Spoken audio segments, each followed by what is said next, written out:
Bilang itu orang lemah lembut, tidak pernah bicara kasar sama anaknya, walaupun dengan Ibu Supriyani kalau bisa dititip di rumah jabatan, di tempat yang netral.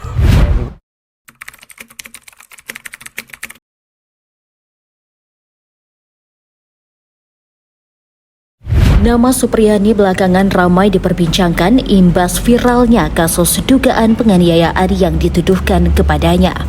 Ia diduga menganiaya siswanya di SD Negeri 4 Baito, tempat dirinya mengabdi.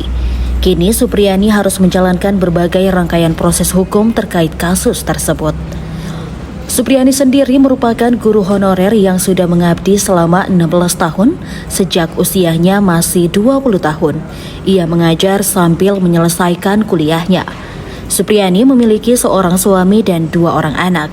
Lantas seperti apa sosok Supriyani di mata orang sekitar?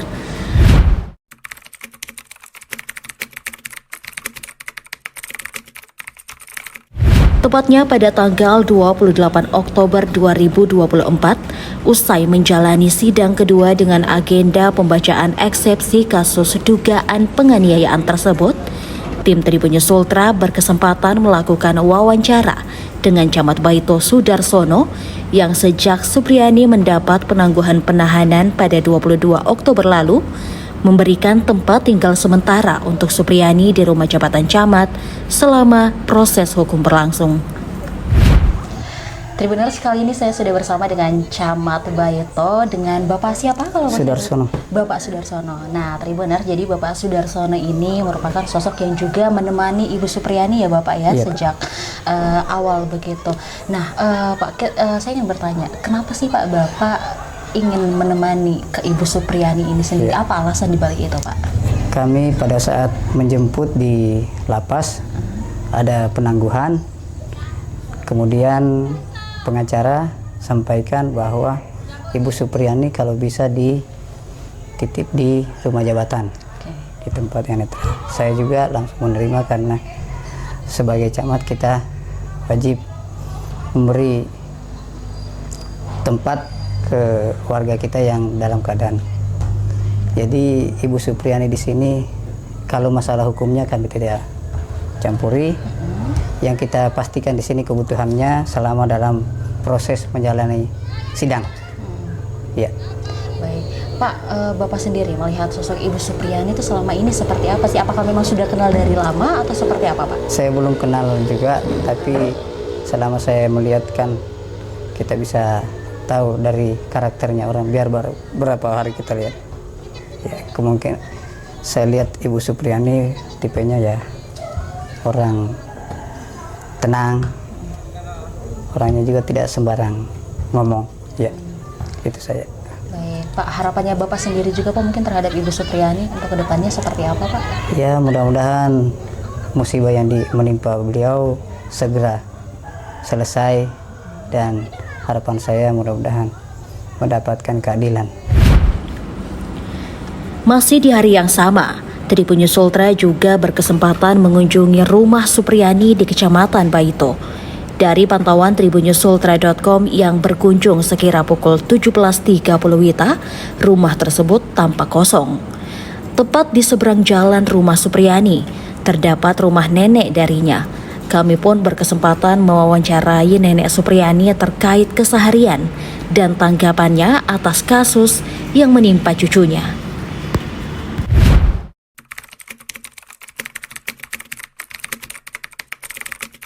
Ibu Suyatin. Ibu Suyatin. Yeah. Ibu Suyatin, kalau boleh tahu hubungannya dengan Ibu Supriyani itu apa Bu? Itu yang saya katakan tadi, ya cucu tapi bukan cucu kandung toh, cucu kemenakan dari kakek, begitu. Tapi cukup dekat nggak dengan Ya Ibu dekat Supriyani? lah, baku hadapan begini masa ndak dekat. Kalau ndak punya sayur saya minta juga sama dia. Iya iya. Ibu, kalau Ibu sendiri kan cukup dekat nih rumahnya juga saling berhadapan dengan Ibu Supriyani. Kalau ngelihat Ibu Supriyani kesehariannya tuh kalau menurut Ibu seperti apa? Dia itu baik sekali. Kalau pulang ngajar ya ndak pernah main sama tetangga. Kalau ada sempat biasa pergi di kebun, karena ndak punya sawah tuh, pergi di kebun itu ndak tahu lah menilam kah atau apakah saya tidak tahu. Cuma dia ndak pernah musyawarah dengan tetangga begitu, tapi dia baik sekali. Kalau ditanya ya jawab, kalau enggak ya senyum, begitu.